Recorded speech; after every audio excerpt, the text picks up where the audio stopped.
Assalamualaikum warahmatullahi wabarakatuh. Sebelumnya perkenalkan, nama saya Sultan Baran, anggota dari kelompok satu yang akan membahas dengan judul konsepsi global supply chain management. Sumber materi yang akan kita ambil dari buku Supply Chain Management karya Sunil Chopra dan Peter Mindel.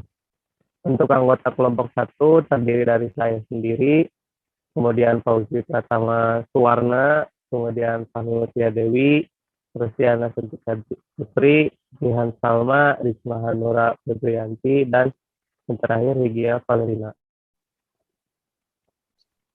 Yang pertama, konsepsi Global Supply Chain Management dimulai dari pengertian apa itu supply chain. Supply chain merupakan sebuah rantai pasokan terdiri dari semua pihak yang terlibat, secara langsung atau tidak langsung. Konsumen secara langsung membeli dari distributor atau agen, namun tidak secara langsung membeli ke produsen.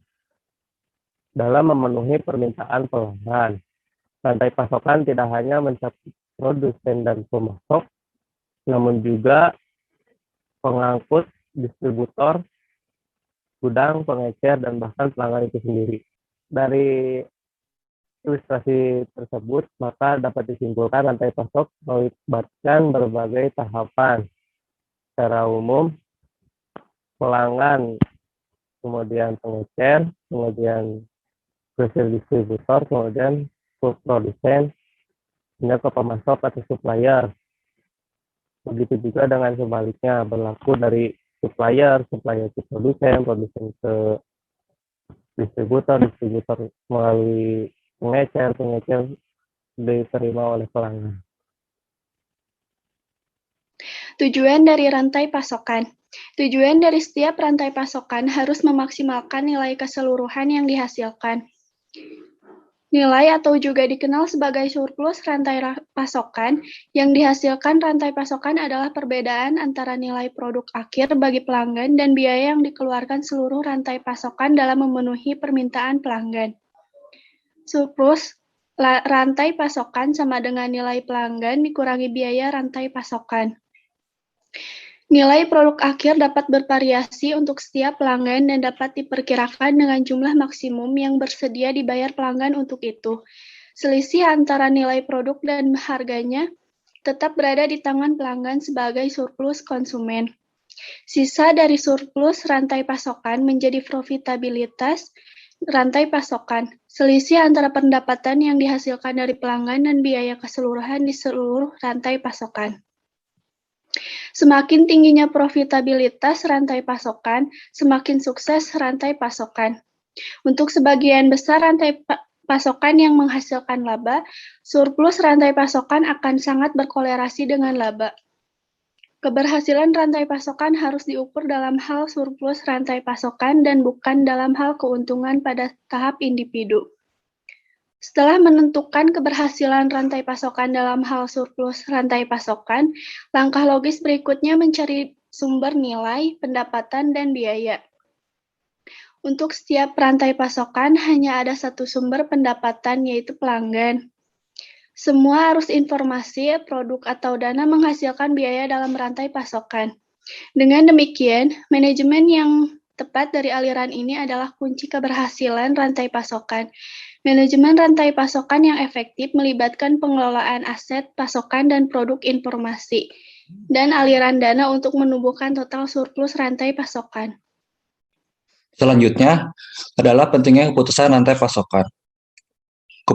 Keputusan supply chain di suatu perusahaan sangatlah penting dilakukan, karena dengan pengambilan keputusan yang baik akan memperlancar proses produksi dan proses pemasaran untuk memenuhi kebutuhan konsumen.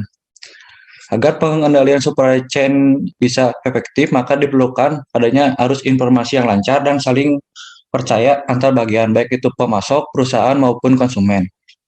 Menurut Prof. Marimin, menyebutkan bahwa pengambilan keputusan sangatlah penting pada rantai pasokan, karena dengan kesalahan pengambilan keputusan akan berdampak besar bagi efektivitas dan efisiensi rantai pasokan. Contoh perusahaan yang telah berhasil dan kurang berhasil pada desain perencanaan dan pengoperasian rantai pasokan yang unggul.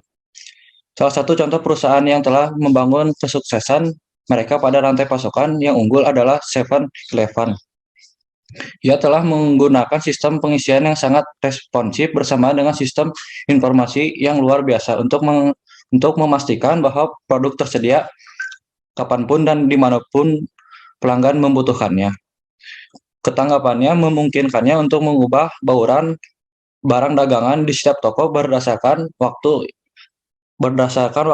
agar sesuai dengan permintaan pelanggan secara cepat.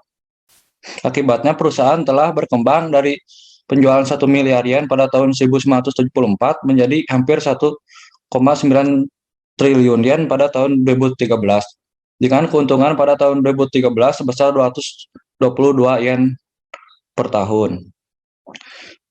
Adapun contoh perusahaan yang kurang berhasil dalam mengelola rantai pasokan seperti Webvan. Ia merancang rantai pasokan dengan gudang besar di beberapa kota besar di Amerika Serikat, dari mana bahan makanan dikirim ke rumah pelanggan. Desain rantai pasokan ini tidak dapat bersaing dengan rantai pasokan supermarket tradisional dalam hal biaya.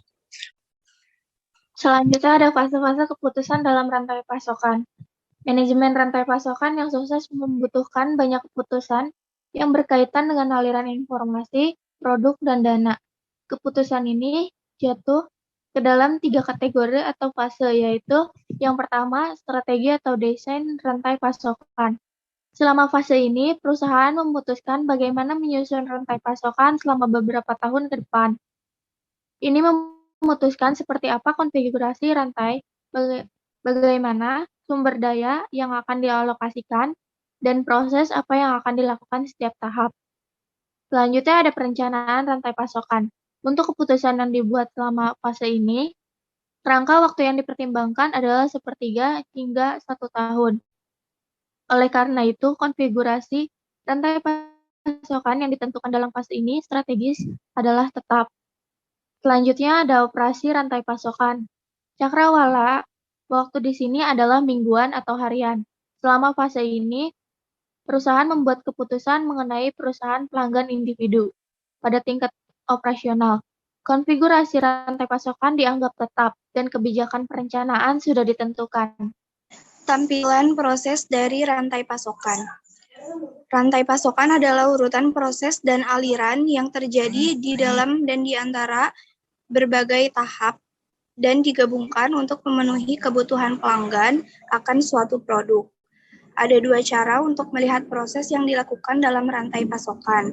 Yang pertama, ada tampilan siklus, yaitu proses dalam rantai pasokan dibagi menjadi serangkaian siklus masing-masing dilakukan pada antar muka, antar 2 tahap rantai pasokan yang berurutan. Yang kedua, ada tampilan push atau pull. Proses dalam rantai pasokan dibagi menjadi 2 kategori. Tergantung pada apakah proses tersebut dijalankan sebagai respon terhadap pesanan pelanggan atau untuk mengantisipasi pesanan pelanggan.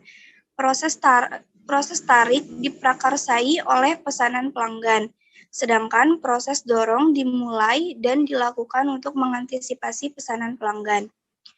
Tampilan siklus proses rantai pasokan ada 4. Yang pertama, siklus pesanan pelanggan. Yang kedua, siklus pengisian ulang.